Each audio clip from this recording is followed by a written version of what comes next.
All right, wonderful people, welcome back to this wonderful channel where we bring you back-to-back update and information as it is hot. In case you have not joined our social media handle, what are you waiting for? This is where we'll give you to eat woto. You don't read though. They say unidentified gunmen on Wednesday has raised the residence of former member of House of Representatives Honorable Jerry Alaboso in Imo State.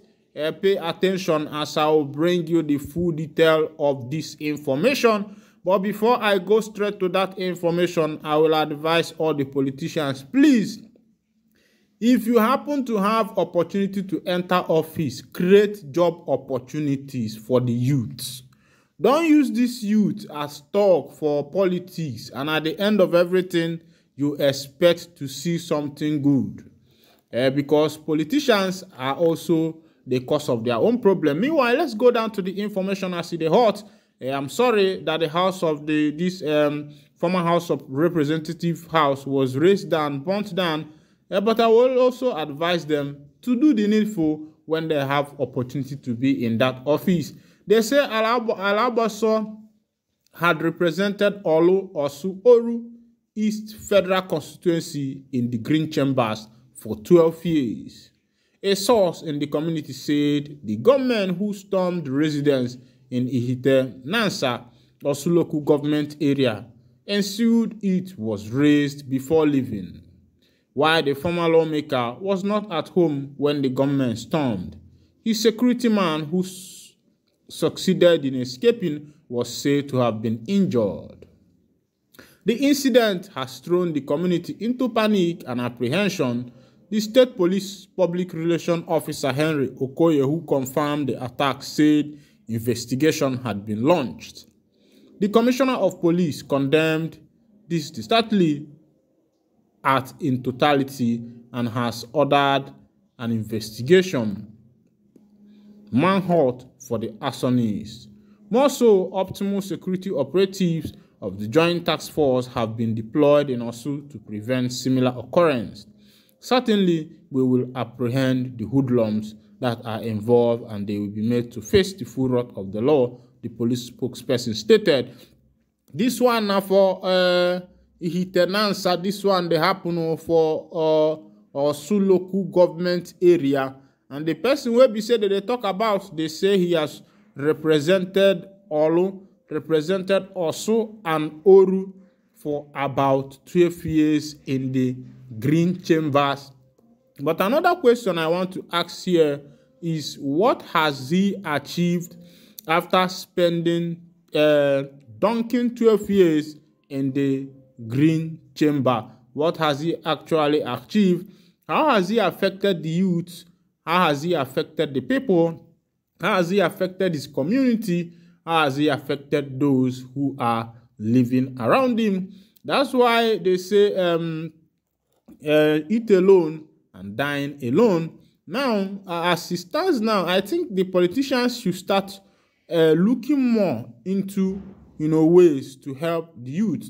I'm not saying that this man was the cause of his house being burnt or something like that. But what I'm saying is that when this thing campaign is by the corner, you see politicians doing everything they can to make sure that things are being done well. You see them doing their best. You see them trying their best. But what I'm trying to say is that after the politics, you see them doing a different thing because they have gotten what they want. They have been put into the office. They have assumed the office.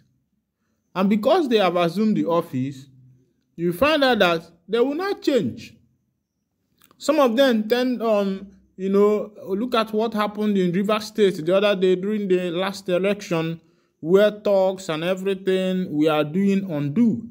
The same thing took place in Lagos, and the government might think, those who have employed these boys to do some of these things might think that the karma, the after effect will not come by.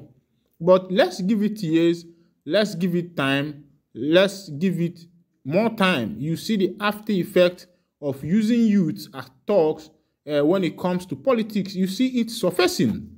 So I think that it is best that when these politicians are being employed, when they are voted into power, it will also be fine that politicians should allow those who won the election rightly to enter into the office, so that devil will not be given or indirect opportunity to act in a community. Because some of these things stems from, when politics is going on, you see the politicians hiring these boys, making them talk for themselves, giving them black shirt, black t-shirt, give them healer, speak up, and the rest of them, give them some money to parole, and some of them use it and smoke and the rest of everything. And you see when the election ends, after the election, no job, no appointment, nothing.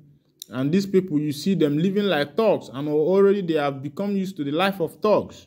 And at the end of everything, you see it backfiring. So I would advise the politicians, once you get into that office, try and create job opportunities. Try and let the youth know that education pays. Because someone that is very educated might not actually try to do some things, because he is studying hard, looking forward to having a better future, and the rest of them maybe are aspiring for one office or the other. Now, and you see this kind of person might not be able to take some risk because he knows where he or she is going. But you see those people who have not been availed that opportunity for academics, education, opportunity to see the better side of life, they can undo, they can do anything. Those people who believe that money is everything, they can do anything, and it's as a result of the environment and the upbringing. If the politicians will bring in good road in this nation, electricity in this nation, for example, there is what electricity does in the life of a person. Once you see that light, it brightens your eye, it brightens your mind. It gives you that kind of hope for the future. I'm telling you, electricity, light does that thing. I don't know how that thing is being done, but one thing I know is that when there is light, steady light, you see, somehow it affects the way you think. So I think that this is the areas the politicians should look into: steady light, good road, and education. When all these things are in order, you see that scarcely will you see such things that are playing out in today's Nigeria. Another thing is that people are hungry. Many people are hungry, and a hungry man is an angry man.